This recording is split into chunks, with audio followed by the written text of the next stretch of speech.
bosniaque qui s'appuyait beaucoup sur des attaques de banques et puis ces 5 dernières années, il y a eu 7 ou 8 affaires qui ont été trouvées par la DCRI ou par les services antiterroristes français de ce genre d'attaque. Alors bon, il y a des fois vous avez des filières qui sont des filières vraiment de recrutement terroriste, d'engagement qui peuvent permettre à des gens d'acheter des explosifs, des armes et ensuite d'avoir une dangerosité terroriste. Et puis par ailleurs, vous en avez aussi qui s'abritent derrière cette notion de djihad, de guerre de terrorisme, pour faire simplement des opérations de grand banditisme et de droit commun. Concrètement, combien aujourd'hui y a-t-il de djihadistes français partis combattre en Irak, qui sont en Irak en ce moment sur le terrain? Alors c'est difficile de vous donner le chiffre exact, mais selon les services français confondus, c'est-à-dire les services intérieurs, la DCRI, les services extérieurs, la DGSE, ils sont entre 180 et 190. Alors Stéphane Malter, vous revenez de Syrie, vous avez pu rencontrer certains de ces djihadistes, vous avez pu faire un documentaire exceptionnel, on va en voir une séquence justement. L'un de ces djihadistes qui est un commandant, un chef de groupe qui va mener une opération et qui, comme avant chaque opération, a décidé d'appeler son épouse qui, elle, est restée en Europe. Tu vas bien?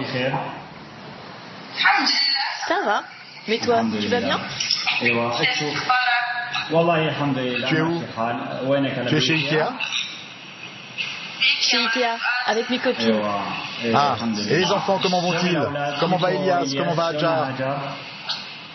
Elias va bien, mais Adjar est malade, parce qu'elle ne te voit plus. Les enfants, ça fait un peu plus d'un an, donc 1 an et demi, qui demandent à me voir et à être auprès de moi. Bah, on verra, je suis en train de lui dire si jamais cet été, eh bien, je suis toujours vivant, Inch'Allah, peut-être qu'on les verra en Turquie ou quoi, on verra pendant les vacances, quoi, si j'arrive à les voir quelques jours. Hier, dans mon rêve, j'ai vu que tu tombais en martyr. Tu m'as vu tomber en martyr? Ta tante vient frapper à la porte, j'ouvre, et elle entre en pleurant avec ton neveu. Je demande, qu'est-ce qui se passe? Je vous en prie. Elle me dit, ton mari est mort. Quelques heures plus tard, la bataille sera terrible.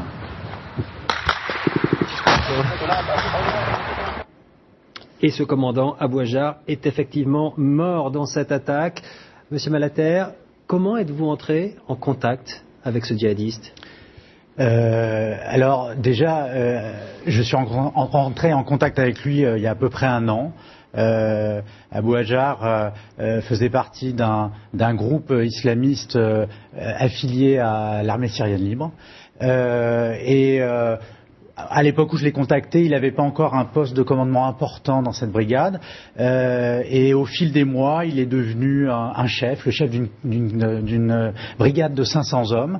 Et il a accepté que je vienne le filmer parce que il affichait clairement ses convictions. Pourquoi il accepte? Pour faire du prosélytisme d'une certaine manière? Non, absolument pas. C'est-à-dire que Abou Adjar, là, ce type, c'est pas un djihadiste au sens où nous on va l'entendre. C'est-à-dire que c'est un type qui est né en France, enfin qui a en tout cas un passeport français et qui avait des origines syriennes de par son père et qui avait fait le choix 5 ans avant la Révolution de retourner vivre dans son pays, de s'y installer, de créer son entreprise, une entreprise informatique avec 15 employés, etc.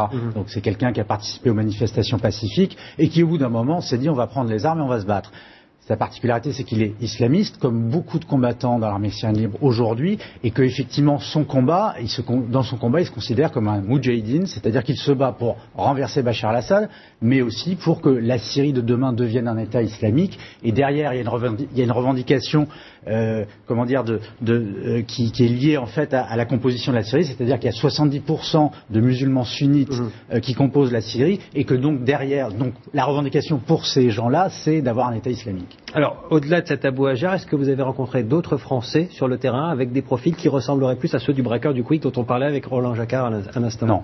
Non, les gens que j'ai rencontrés, j'ai pu rencontrer des combattants étrangers, effectivement, mais qui n'étaient pas européens, qui venaient plutôt de pays arabes. Donc il y avait, j'ai pu croiser Algériens, Marocains, Palestiniens, mais qui étaient, en tout cas là dans le groupe que je suivais, une minorité, puisque sur 200 types, vous allez en avoir 8 qui peut-être viennent de l'étranger. Roland Jacquard, comment est-ce qu'on fait, en termes de renseignement, c'est votre spécialité, pour les pister, justement, pour les repérer, ces djihadistes qui franchissent le pas? Alors, il y a l'Internet, parce que beaucoup de filières de recrutement ou d'autoradicalisation se font à travers l'Internet, donc il y a une surveillance de l'Internet. D'autre part, depuis les filières d'acheminement de Français, il y en a eu une vingtaine qui sont allés à l'époque en Irak, du temps de Zarqawi, qui était le chef d'Al-Qaïda en Irak, et ensuite ceux qui sont allés dans le Waziristan, au Pakistan, avec du temps de Ben Laden.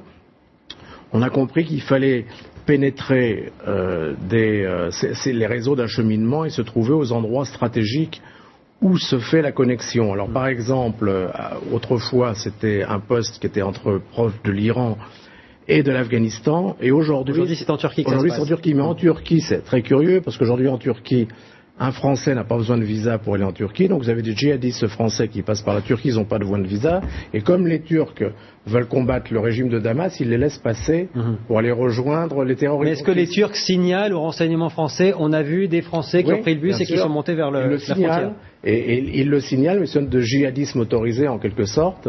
Et puis vous en avez d'autres qui passent par la Jordanie et d'autres qui passent par le Liban. Enfin, il y a plusieurs structures. Il y a une pénétration qui a été faite avec l'aide de services de renseignement de pays arabes. Il y a une pénétration de ces filières d'acheminement. Au-delà de la réponse policière, un mot, et c'est important, sur la réponse judiciaire. Est-ce qu'il est pénalement condamnable en France d'aller se battre aux côtés d'une révolution pour des idéaux?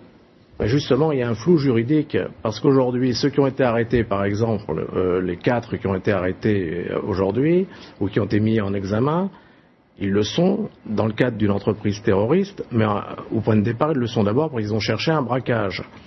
Le problème, c'est que quand vous allez arrêter aujourd'hui des Français qui vont aller faire le djihad contre le régime de Saddam Hussein, responsable d'attaques chimiques, ils vont vous dire, mais nous, on va combattre un régime dictatorial. Aucun va vous dire, je vais rejoindre une unité terroriste en Syrie et revenir ensuite pour menacer la France. Et donc là, c'est là où la difficulté, il faudra combler dans les mois qui viennent. Judiciaire, effectivement, risque de se produire, et il y aura un vide juridique, comme vous le dites, à combler. Dernière question pour vous, Monsieur Malter.